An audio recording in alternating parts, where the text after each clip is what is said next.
মুর্শিদাবাদের ভূমিপুত্র আতিউল ইসলাম এবার শ্রেষ্ঠ উদীয়মান চিত্র পরিচালক হিসেবে পুরস্কৃত হলেন। গত রোববার 9 জুন 2024 কলকাতার নজরুল মঞ্চে অনুষ্ঠিত হলো বাংলা টেলি সিনে অ্যাওয়ার্ডস। এক ঝাঁক তারকা অভিনেতা, অভিনেত্রী, পরিচালক ও বাকি সৃজনশীল ব্যক্তিত্বদের এদিন পুরস্কার দিয়ে সম্মান প্রদান করলেন টেলি সিনে অ্যাওয়ার্ডসের টিম। তবে গর্বের বিষয় হলো মুর্শিদাবাদের ভূমিপুত্র আতিউল ইসলামকে এদিন শ্রেষ্ঠ উদীয়মান চিত্র পরিচালকের পুরস্কারে পুরস্কৃত করা হয়।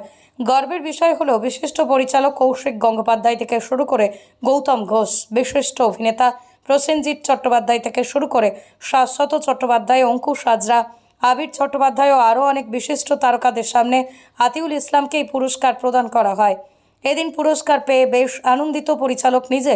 দীর্ঘ 10 বছরে বিনোদন জগতের সাথে যুক্ত থেকে প্রায় 5টা ছবি নির্দেশনা করে বহু জায়গা থেকে বহু সম্মান পেয়েও কোথাও যেন অ্যাচিভমেন্টের খিদে আরও বেড়ে গিয়েছিল পরিচালকের মধ্যে। তবে তাঁর সোশ্যাল মিডিয়া হ্যান্ডেল থেকে আমরা জানতে পারি তিনি এই পুরস্কার পেয়ে ভীষণই আবেগপ্রবণ। তিনি তার একটি পোস্টে লিখেছেন, সাফল্যের আরেকটা ধাপে পদার্পণ করে আজ যেন আবেগপূর্ণ হয়ে যাচ্ছি বারবার। একদিন বোকাবাক্সের 4 চৌকো ফ্রেমে যখন সমস্ত রথী মহারথীদের দেখতাম পুরস্কার গ্রহণ করতে, তখন ভেতর একটা স্বপ্ন বুনে ফেলতাম, একদিন ঠিক ওই জায়গা অবধি পৌঁছব। দীর্ঘ 21 বছর ধরে চলে আসা একটি জনপ্রিয় অ্যাওয়ার্ড অনুষ্ঠানে নানান গুণী পরিচালক, অভিনেতা, চিত্রনাট্যকার, সুরকার পুরস্কৃত হয়েছেন। তাদের মধ্যে আজ অনেকেই উপস্থিত ছিলেন। আজকের দিনটা যে আমার হবে এটা কখনো ভাবতে পারিনি। তাদের সামনে দাঁড়িয়ে পুরস্কার পাওয়া স্বপ্ন হলেও সত্যিই ঘটে গেল আজ। ধন্যবাদ জানাই আমার সিনিয়রদের, যাঁদের আশীর্বাদ ছাড়া হয়তো এতখানি রাস্তা অতিক্রম করতে পারতাম না। ভালোবাসা নেবেন সকলে। সবশেষে ধন্যবাদ জানাবো টেলি সিনে অ্যাওয়ার্ডকে। আমরাও মুর্শিদাবাদবাসী তাঁর এই সাফল্যে ভীষণই খুশি। তাঁর এই দেখানো পথে হেঁটে আরও অনেক ছেলেমেয়ে পরিচালক, অভিনেতা, অভিনেত্রী হওয়ার স্বপ্ন বুনবে এই গ্রাম মফস্বল থেকে। এদিন আরও অনেক বিশিষ্ট তারকাদের পুরস্কৃত করা হয়। স্টোরি বাংলা। 21তম টেলিসিনে অ্যাওয়ার্ডে তুমি আজকে অ্যাওয়ার্ড পেলে, প্রথম বলো কেমন লাগছে? অ্যাওয়ার্ড পেয়ে তো সবারই ভালো লাগে। ফার্স্ট টাইম হচ্ছে টেলিসিনে প্রথম অ্যাওয়ার্ড পেলাম, টেলিসিনে অ্যাওয়ার্ড প্রথম পেলাম। মনে হচ্ছে চ্যালেঞ্জটা আরও বাড়িয়ে আগামী অনেক বড় কাজ করতে হবে, আরও চ্যালেঞ্জটা বেড়ে গেছে, দায়িত্ব আরও কাজে চাপ পড়ছে।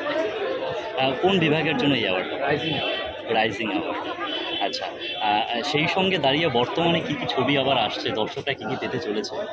একটা তো নতুন থ্রিলার আসছে মহরত, সবাই জানে।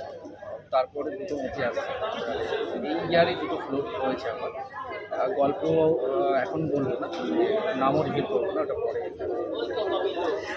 সবসময়ই তোমার পরিচালনায় দর্শকরা একটা অন্য ধরনের ছবি দেখতে পায় এবং নতুনদেরকে সুযোগ দেওয়ার একটা বিষয় থেকে তুমি সেটা দিয়ে থাকো, সেই বিষয়ে কী বলবো? আমি একটা কথা বলবো ফার্স্ট টাইম, সেটা হচ্ছে একটা সিনেমা কিন্তু মানুষকে ভালো করতে পারে, একটা সিনেমা মানুষকে খারাপও করতে পারে। তো আমি দেখি সিনেমার বিষয়বস্তুগুলো যেন একটু সোশ্যাল মেসেজ হোক, মানে একটু মেসেজমূলক কিছু হোক। আর আমার প্রতিটা থ্রিলার হোক বা ড্রামা হোক বা আদার্স কোনো কমার্শিয়াল প্যাটার্ন থাক, একটু সোশ্যাল মেসেজ থাকবে।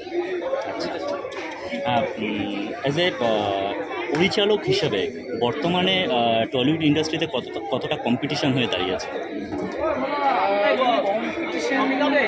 কম্পিটিশন এখন কিছু বলবো না, কারণ আমরা অনেক সিনিয়র ডিরেক্টর আছে, অনেক সময় তাদেরকেও অনুসরণ করি, দেখি তাদের মুভি দেখি, তাদের মুভি দেখি।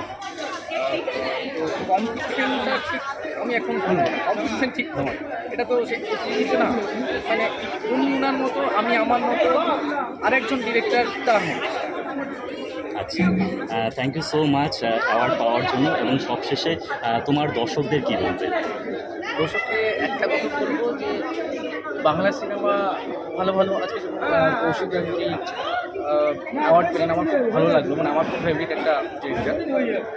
সব মিলিয়ে বলবো বাংলা সিনেমা এখনও চলছে সিনেমা হলে কৌশিক, আমি বলবো বাংলা সিনেমা। Thank you.